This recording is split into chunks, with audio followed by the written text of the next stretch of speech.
During the filming of Harry Potter and the Deathly Hallows Part 1 and 2, Emma Watson said kissing Daniel Radcliffe and Rupert Grint was like kissing her brothers.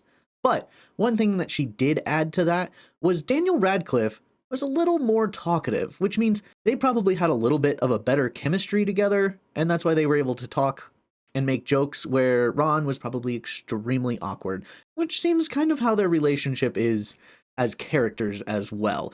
So, welcome back to Harry Potter Fun Facts. This is part 2. If you haven't seen part 1, make sure to hit up here, which will take you to part 1, because like Deathly Hallows, there is so much in this that I had to split it into 2 parts. So without further ado, let's get more into this, and we should get over 60 fun facts by the end of this video. Let's talk more about Emma Watson having to kiss her co-stars who she felt like were brothers, so it was a very awkward situation for them on set. Well, it was a little more awkward when having to kiss Daniel Radcliffe because they only found out a day before the scene was filmed that they weren't going to be clothed for that scene. They were going to be naked and covered in silver body paint. And of course, with intimacy in any sort of filming set, all non-essential workers are not allowed on set. So of course, Rupert Grint was not allowed during that scene. So when you see it in the movie, Rupert wasn't actually there when they were filming that scene.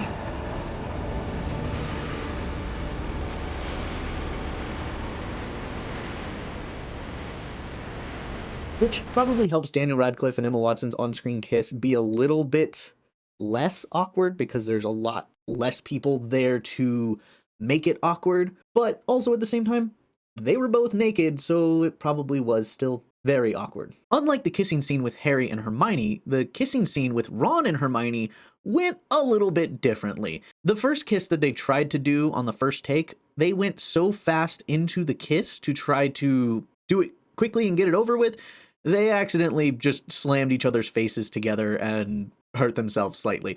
So it took them 6 takes to actually get the perfect kiss in for that scene. Mostly because every time they would get their faces close together to actually kiss, they would just start laughing. After both Deathly Hallows Part 1 and Part 2 had finally released, during a press tour, Emma Watson was asked about her kissing Daniel Radcliffe and Rupert Grint.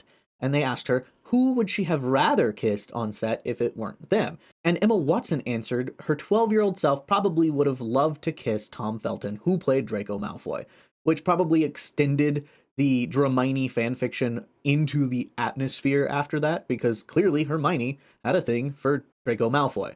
But the only problem with that is Draco Malfoy would have probably had to tell his father about this.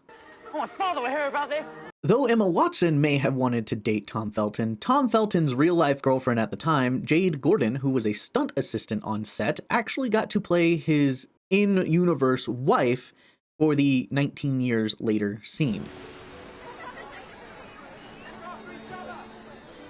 But it did take some persuading on Felton's part to convince her to play that part. In interviews, Tom Felton, who played Draco Malfoy, was asked what the worst part of filming the Harry Potter series was, and his response was having to dye his hair blonde. So he pretty much enjoyed his time on the Harry Potter set if that's the worst thing about being in that series was having to dye your hair blonde. So, plus, he is technically the highest paid actor per minute that he is in the movies, so I think he's doing pretty good. During the filming of the 7 Potter scene, Daniel Radcliffe had to basically be all of his co-stars, at least 6 of them, and he said his favorite person to play was Rupert Grint because Rupert kind of struts when he walks, so it was just kind of fun to do that. He also said he looked fantastic when wearing Fleur Delacour's outfit when Daniel Radcliffe had to wear the outfit that Fleur was wearing when she turns into Harry. Which, my only favorite scene of that little spot is when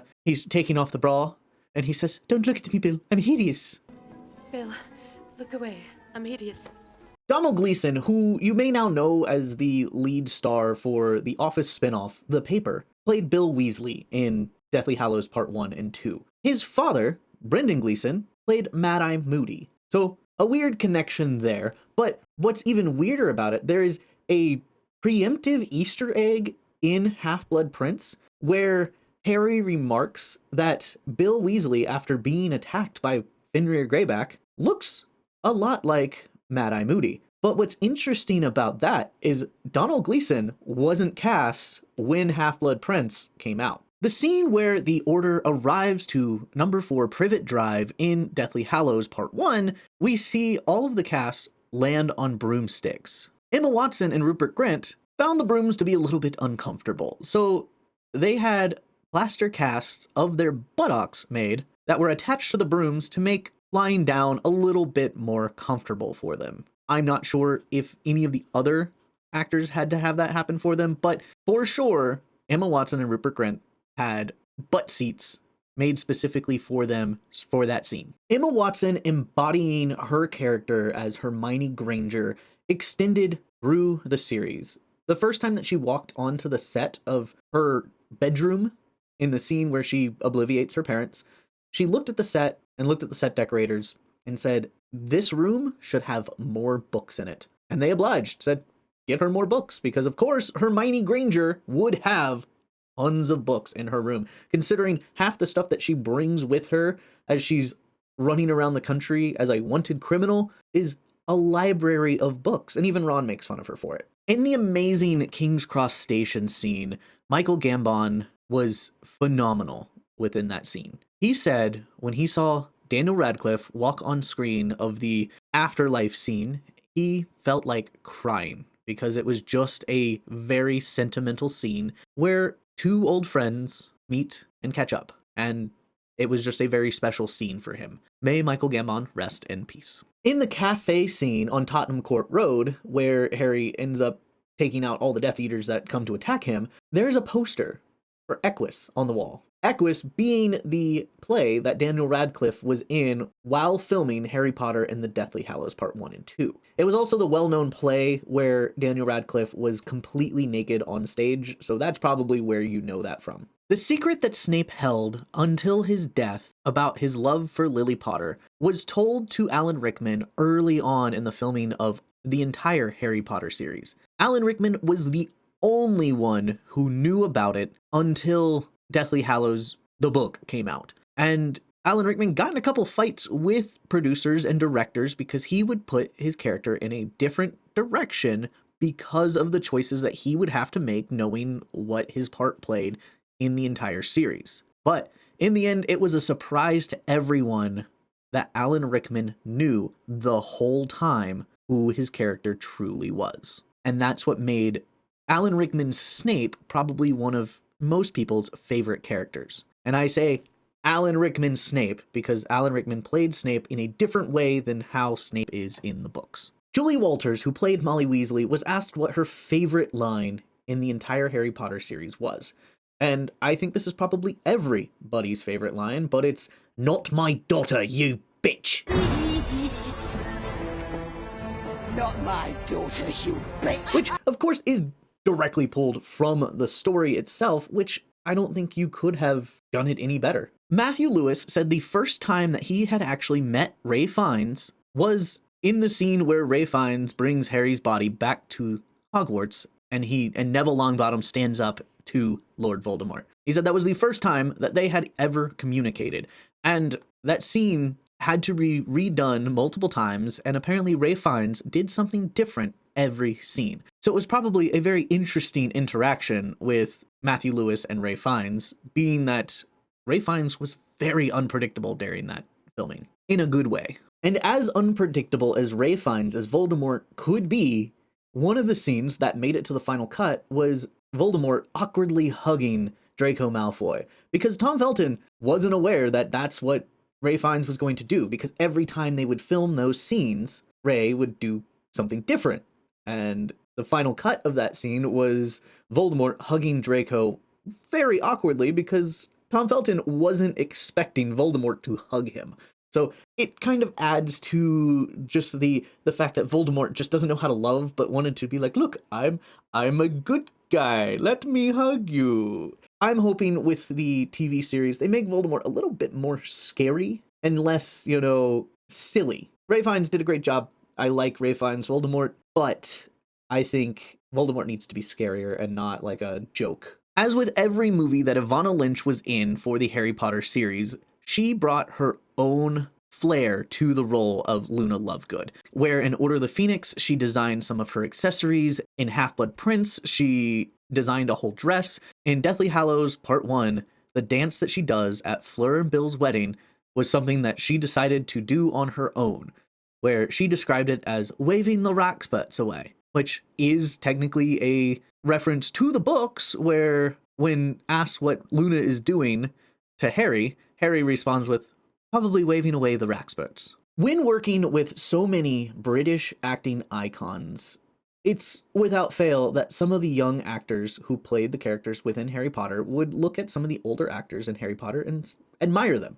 Matthew Lewis did just that. He went to Alan Rickman on one of the last days of filming and said how much he admired Alan Rickman's acting and mentorship that he'd given all of the child actors. Because Alan Rickman originally almost left after the first movie because he did not like working with children, because he thought they were just amateur actors who did not do well. And of course, that is when he was told the secret of Snape's payoff and decided to stay after that. But when Matthew Lewis, who played Neville, went to Alan Rickman, who played Snape, and said how much he admired, Alan Rickman sat down with him and gave him some of the best career advice that Matthew Lewis could have received. Sir John Hurt, who played Ollivander, holds the record for the longest gap between movies in the Harry Potter series. He played in the first movie and he played in the last movie, which was a 9-year gap. It's crazy. And he was able to keep that personality through the beginning to the end with a large gap in between.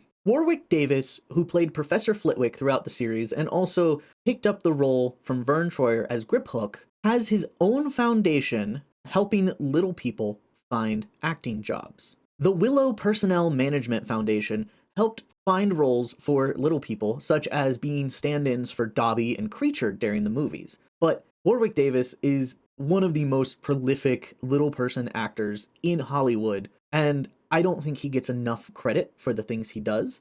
I'm excited to see him reprise his role as Flitwick and see if he gives it a different treatment. I wonder if they're going to give him the big beard again, or if they're going to make him look like the bowl-cut, mustachioed man that he was for most of the series. Helena Bonham Carter made sure during the filming of any scene that she was in with Voldemort, she was always on his right-hand side, because that is the traditional location for the most loyal member of a group to the leader, is on the right-hand side. She is the right-hand man of Voldemort, and she made sure that no matter what, during filming, she was on his right-hand side. During the scene of Hermione's parents, if you listen closely, you'll hear them talking about Australia. Just Australia. Looks wonderful, doesn't it? Which is supposed to be an Easter egg to the books, where Hermione erases her parents' identities and tells them to go to Australia and live there, because that's their dream. Hermione eventually does end up going and finding them and bringing them back and fixing their memories, but for their safety, she had them move to Australia. Most of the events that occur during Harry Potter and the Deathly Hallows Part 2, from the beginning of the Gringotts bank heist to the end where Harry snaps his wand, take place within about a 24-hour period. They wake up in the morning, they rob a bank, and they then save the Wizarding World from Lord Voldemort, all in about 24 hours. That's why at the end of the book, Harry's like, I'm gonna go take a nap. And that's the end of the story. Voldemort's name has a special meaning. Number one, it was originally supposed to be pronounced Voldemort. You do not pronounce the T because it is a French name. But it is also meant to mean flight of death or steal or cheat death, which fits his name very well. And I have a headcanon where when he's trying to come up with the name Voldemort, he's sitting there with Rodolphus Lestrange, who is French because he is a Lestrange, is sitting there talking to Rodolphus and saying, I'm trying to figure out a name. I have these letters left. And Rodolphus goes, how about Voldemort, which means to steal or cheat death. And Voldemort goes, that sounds great. But also at the same time, Voldemort probably wouldn't have confided in his followers in the creation of his name. The music playing at the end of the 19 years later scene as the train goes off to Hogwarts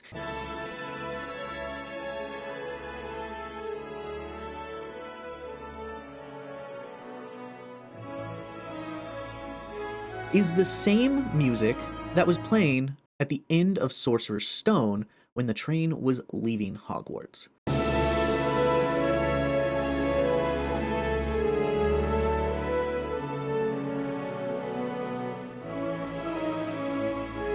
which is kind of a cool little, like, tying up ends and showing that, you know, just because we've left Hogwarts doesn't mean we're going home. Not really. One of the more contentious scenes in Harry Potter and the Deathly Hallows is at the end when Harry just snaps the Elder Wand. He doesn't repair his old wand, he doesn't give Draco back his wand, but he just breaks the Elder Wand and throws it off the bridge into a gorge. In the books, Harry uses the Elder Wand to fix his wand and then asks the portrait of Dumbledore, if I put this back on your grave and I die uncontested, will the power die with me? Dumbledore says, I believe so. And that's how it ends, is Harry gives up ultimate power because that's who Harry is. Harry was never seeking ultimate power. He was, like with the Sorcerer's Stone, was seeking it but did not want to use it. Harry was seeking the Elder Wand and did not want to use it. That's why he himself was the Master of Death, because he was seeking the Deathly Hallows not to defeat death, but to face it as an old friend.